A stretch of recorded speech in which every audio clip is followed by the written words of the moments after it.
اگر تم لوگوں پر دنیا اور آخرت میں اللہ کا فضل اور رحم و کرم نہ ہوتا تو جن باتوں میں تم پڑ گئے تھے ان کی پاداش میں بڑا عذاب تمہیں آ لیتا۔ ذرا غور تو کرو، اس وقت تم کیسی سخت غلطی کر رہے تھے، جبکہ تمہاری ایک زبان سے دوسری زبان اس جھوٹ کو لیتی چلی جا رہی تھی، اور تم اپنے منہ سے وہ کچھ کہے جا رہے تھے جس کے متعلق تمہیں کوئی علم نہ تھا۔ تم اسے ایک معمولی بات سمجھ رہے تھے، حالانکہ اللہ کے نزدیک یہ بڑی بات تھی۔ کیوں نہ اسے سنتے ہی تم نے کہہ دیا کہ ہمیں ایسی بات زبان سے نکالنا زیب نہیں دیتا۔ سبحان اللہ، یہ تو ایک بہتان عظیم ہے۔ اللہ تمہیں نصیحت کرتا ہے کہ آئندہ کبھی ایسی حرکت نہ کرنا اگر تم مومن ہو۔ اللہ تمہیں صاف صاف ہدایات دیتا ہے اور وہ علیم و حکیم ہے۔ لوگ چاہتے ہیں کہ ایمان لانے والوں کے گروہ میں فحش پھیلے، وہ دنیا اور آخرت میں دردناک سزا کے مستحق ہیں، یعنی جو لوگ یہ چاہتے ہیں۔ اللہ جانتا ہے اور تم نہیں جانتے۔ اگر اللہ کا فضل اور اس کا رحم و کرم تم پر نہ ہوتا اور یہ بات نہ ہوتی کہ اللہ بڑا شفیق و رحیم ہے، یہاں پہ بھی اب اگلی عبارت جو ہے وہ محذوف ہی ہے کہ اگر یہ بات نہ ہوتی تو پھر یہ معاملہ تمہارے لیے بڑا خطرناک ہو سکتا تھا۔ یہ اللہ کا فضل ہے۔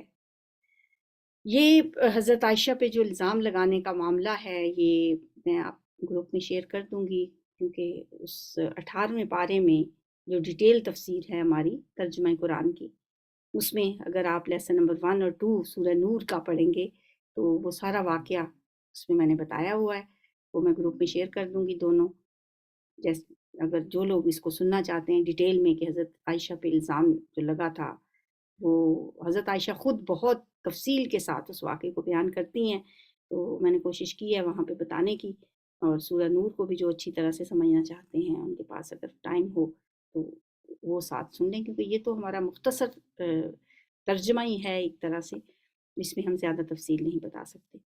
سبحانک اللہم و بحمدک نشہد ان لا الہ الا انت نستغفرک و نتوب الیک۔ السلام علیکم ورحمۃ اللہ۔